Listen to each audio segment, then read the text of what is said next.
Twist Cave is a small sea cave in the Clearwater Bay, famous for its marsh-like landscape with the wavy, twisted rock face. It is a more adventurous journey, and you will need to check the tide height to make sure that it's at least below 0.6 meter. So today we have a very exciting trip to a famous cave called 老梦洞. I'm just gonna put the Chinese here, English here. Twisted Cave. Twisted Cave. So we taxied to the starting point, which is this little zen thingy across from like the high jump peak starting point. Make sure you find that well that is across from the high jump peak trail start. This trail is relatively new but quite well tread already, so just follow it down. It is not a hard climb, but it is a bit steep in places, especially the last part. Don't rely too much on the ropes though, then you're by the coast. So we came down from the trail behind us, and now we just gotta figure out where the Twisted Cave is. To the left, 15 minutes walk. So it is to the left, but we got confused and started going right. Hiking along the coast, known as Quan Bin in Cantonese, is not as easy as hiking. You have to climb up and down on rocks, so make sure you still wear proper shoes. So it turns out we needed to go to the right. So we are just walking along this rubbish-ridden beach and on our way to the Twisted Cave. Hopefully the tide will let us go in.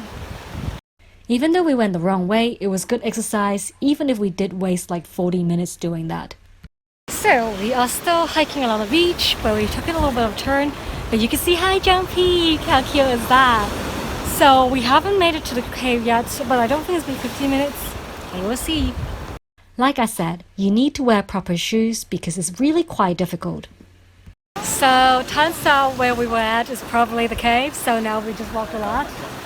But Not a bad exercise. But yeah, we also got high jump peak, high, and lots of mosquitoes. Let's run. So we skipped right back to where we got down and turned left. The tide isn't as low as we would like. We climbed up and then skirt by the sea before going back up.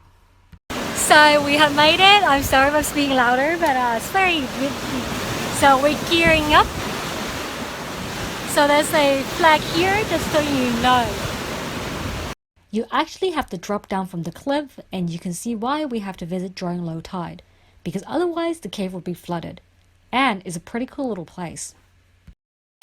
So we are inside the cave. So what you need to do is you need to actually kind of drop down. So I got a bit freaked out, but it was actually fine. So this is the really cool illusion. Hopefully you can hear me with the waves. And now the phone's gonna go back in the back and the guy. Here is Wing showing you just how you're supposed to go back up. The rope is pretty sturdy, but you have to sort of climb up at the end. Then we started to make our way back. So we finished going to the cave, which was actually super easy if we hadn't got lost.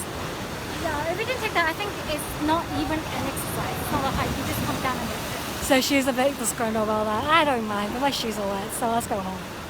So we're just gonna go back up and I'm gonna show you how we get home. To Hang Home. We found the trail that go back up, and honestly it only takes like 10-15 minutes. So we just went back up. Where's the thingy? There. Oh, there. So yeah, that was super short. I think if we hadn't got lost that would take like half an hour. So I hope you enjoyed this really short hike to the scenic photo spot, and don't forget to subscribe for more. 攀爬的路人 What? Oh no.